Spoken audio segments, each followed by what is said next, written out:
In this, the book is a journey for all of us. I embarked on my own remarkable journey in 2012, when, after my father, ex-Flight Lieutenant Brian Wilde, died aged 90. I discovered his diaries, photographs and unfinished memoirs of his time as a fighter pilot during the Second World War.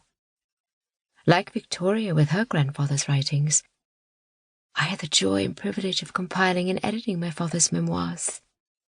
Published as Flying Blind, the story of a Second World War night fighter pilot, in 2014, by Panton Media.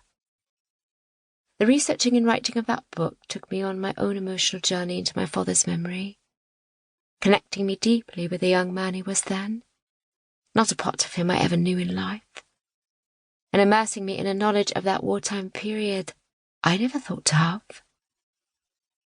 The next year, on a crazy impulse, I sold my modern 4x4 in order to buy a 1936 Singer Le Mans sports car of the same make, model and colour as my father's favourite car, one he bought in 1944 from a fellow pilot.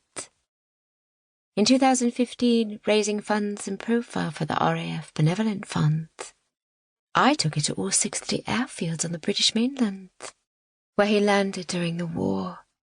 A remarkable journey indeed, that was more amazing to me than words can say.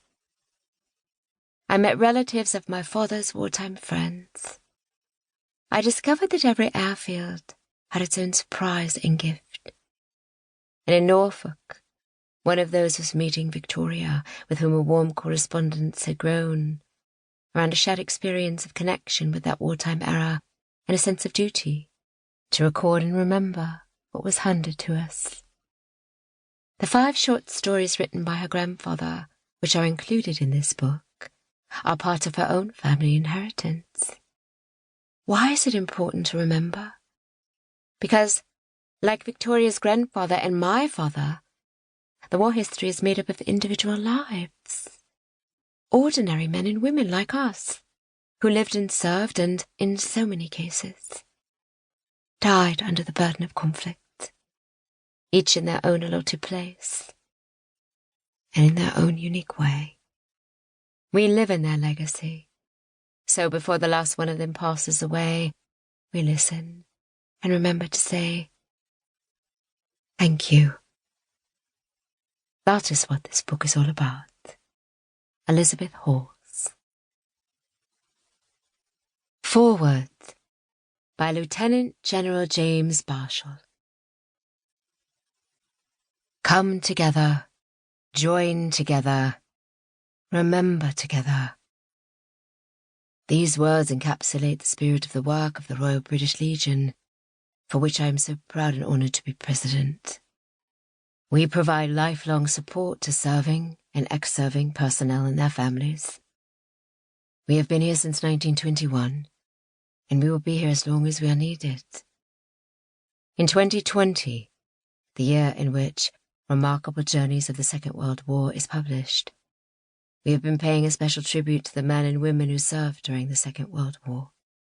Although our remembrance activities will be much reduced by the impact of COVID-19, we wish to celebrate the lives of those veterans still with us and remember once more the freedoms and peace they secured for us.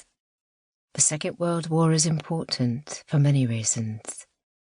It was a conflict involving most of the world, and was partly born of the unsettled issues facing our global society since the Great War, now known as the First World War, lasting from 1939 to 1945, and responsible for the horrors of the Holocaust and the deaths of somewhere between 40 and 50 million people. Those who served in those years are now mostly in their late 90s.